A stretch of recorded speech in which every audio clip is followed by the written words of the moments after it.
Bagong-bagong balita, kinumpirma po ng Philippine Coast Guard na may bagong kolisyon o banggaan ng mga barko ng Pilipinas at China. Nangyari po yan sa resupply mission ngayong umaga sa BRP Sierra Madre sa Ayungin Shoal. Sabi ni National Task Force for the West Philippine Sea spokesperson at PCG Commodore J. Tariela, dineploy ang BRP Cabra at BRP Tindangan para suportahan ang resupply mission ng AFP.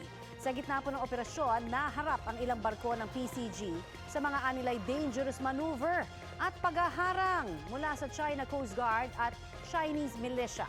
Dahil daw sa mga naturang hakbang, nangyari ang banggaan ng BRP Sindangan at isang barko ng China.